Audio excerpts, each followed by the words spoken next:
Saya diberi seorang anak, istri saya mengandung, sekarang masuk 7 bulan.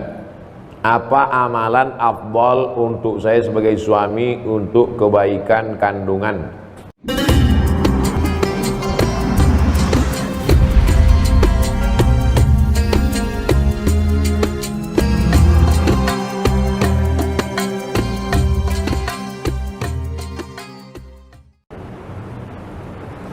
Saya diberi seorang anak, istri saya mengandung, sekarang masuk 7 bulan.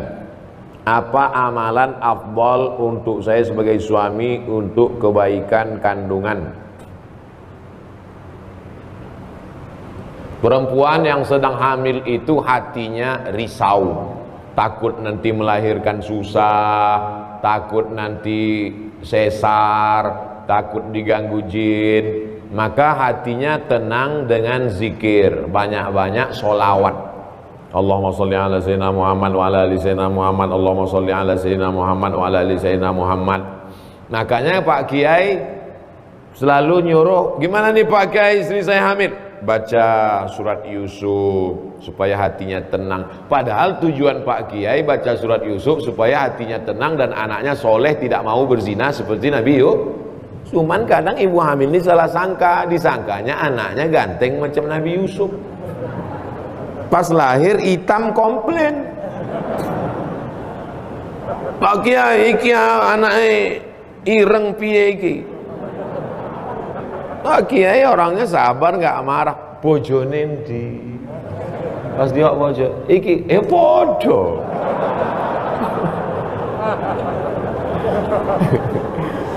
Nah, setelah itu kita jangan salah paham dulu. Jadi kalau ada ustadz nyuruh baca sholawat, baca ayat kursi, sesungguhnya itu supaya emosional si ibu tenang.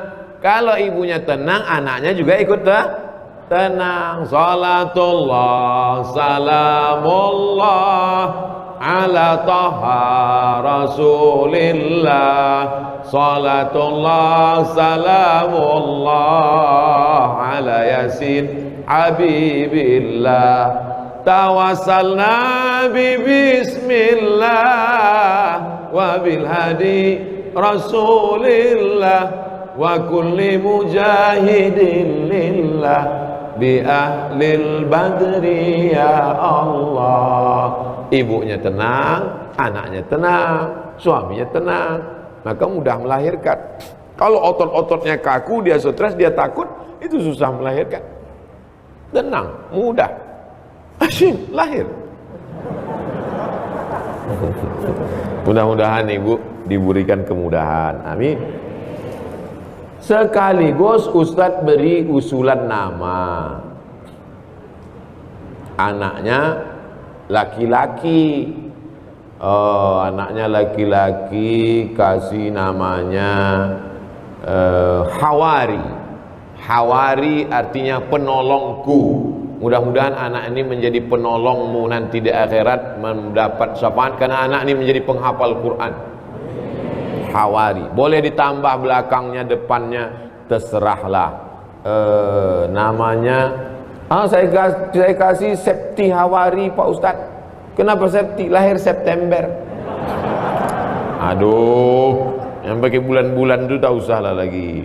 Nanti minta sama Habib, sama Ustadz lain supaya tambah namanya. 3 nama untuk paspor bisa umroh. Ustadz, bagaimana sebaiknya melaksanakan ibadah di masjid? Apakah kita ikut salah satu tata cara ibadah, misalnya NU atau Muhammadiyah, atau gimana Pak Ustadz? Saya ketua masjid. Saya gini-gini ketua masjid nih. Jadi saya ketua masjid. Masjid itu memang dari dulu pakai mazhab Syafi'i. Bismillahnya jahar. Bismillahirrahmanirrahim. Ini sholat apa qori? Biasa aja lah. Bismillahirrahmanirrahim. Alhamdulillahirabbil alamin. Arrahmanirrahim. Lalu kemudian kalau subuh pakai kunut, pakai mazhab Syafi'i. Allahumma hdina fiman hadait, wa'afina fiman afait, wa tawallana fiman tawallait. Tapi masjidnya nggak terlalu besar, masjid komplek perumahan kecil. Artinya mayoritas masyarakat di situ memang mazhab Syafi'i. Tapi kalau masyarakat di situ multi, ada bisa dipakai satu contoh masjid di daerah saya juga. Saya ceramah di situ. Lalu saya dengar, saya kasih tahu sama makmum, Ustadz itu imam sir, itu imam jahar. Maksudnya kalau dia imam itu bismillahnya jahar, Bismillahirrahmanirrahim. Tapi kalau itu yang imam sir, Bismillah. Nah jadi semua terayomi selama masih ahlus sunnah wal jamaah. Nah jadi saya tak paham komunitas masyarakat di Darussalam, tapi kalau masjid saya pakai mazhab Syafi'i. Terus kalau selesai sholat zikir jahar sama sir, ya mazhab yang jahar itu mazhab Hambali. Karena menurut Imam Ahmad bin Hanbal, kalau dalam mazhab Syafi'i selama makmumnya belum tahu dikasih tahu. Cara ngasih tahu makmum gimana? Dijaharkan. Astaghfirullahaladzim, astaghfirullahaladzim, astaghfirullahaladzim, la ilaha illallah la syarikalah. Makanya kalau kita sholat di masjid, imamnya misalnya kuat, berarti dia ngasih tahu makmum. Kalau imamnya enggak kuat, berarti makmumnya udah tahu. Gak usah dipermasalahkan. Dia menjadi masalah karena dipermasalahkan. Disitulah letak masalahnya. Jangan masalahkan yang tak perlu dipermasalahkan. Yang penting masih sholat. Nah itu. Jadi kalau menganggap musyawarah lah bersama masyarakat, bersama jamaah. Saya punya orang tua, tapi sering bertengkar dengan menantu. Setiap saya nasehatin, keduanya tak ada yang mengalah. Kasih sarung tinju.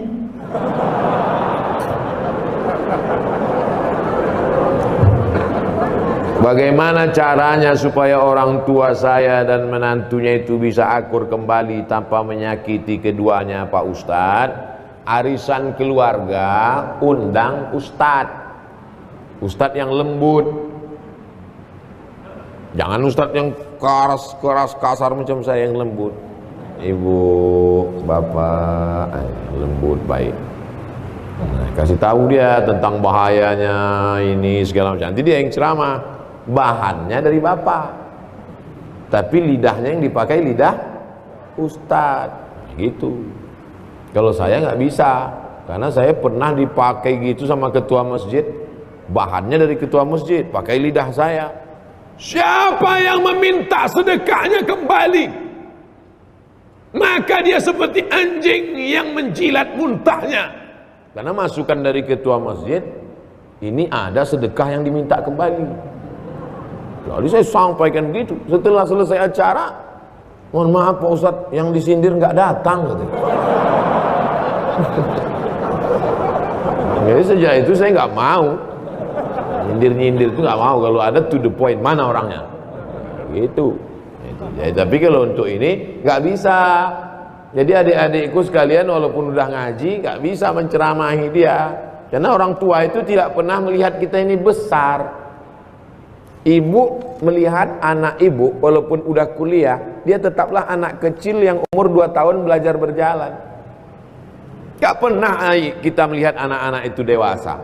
Makanya kalau ada anak yang ngomong, saya ini udah dewasa mama. Enggak, kamu anakku. Gak pernah dewasa dia. Maka pakai lidah ustadz tadi, masalah warisan. Jadi jangan lagi acara arisan keluarga itu cekakak cekiki, foto nggak tentu arah. Kita udah selesai dengan itu, tapi fotonya tetap, silaturahimnya tetap, tapi diisi dengan apa target yang mau dicapai dari silaturahim itu. Sehingga bergizilah ceramah-ceramah arisan-arisan keluarga, pertemuan bulanan, anak-anak menantu, pertemuan bulanan bulan September tentang harta warisan. Ramai yang datang. Pertemuan arisan bulan Oktober tentang ini. Nah, masukkan pesan ini. Nah, insya Allah. Setelah itu jangan lupa Doa. Nanti Pak Ustadz, Pak Kiai, Habib mendoakan. Habib tolong bacakan air ini.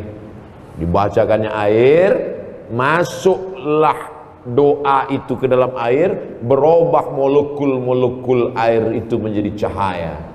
Lalu diminum oleh mereka, masuk ke dalam darahnya, masuk ke dalam jantungnya. Jantungnya yang tadi terbakar dingin, sejuk. Dari jantung naik ke otak, otaknya yang dari tadi tegang tenang. Berapa banyak orang yang nggak mati-mati sakaratul maut, pas dikasih air mati langsung. Ketenangan.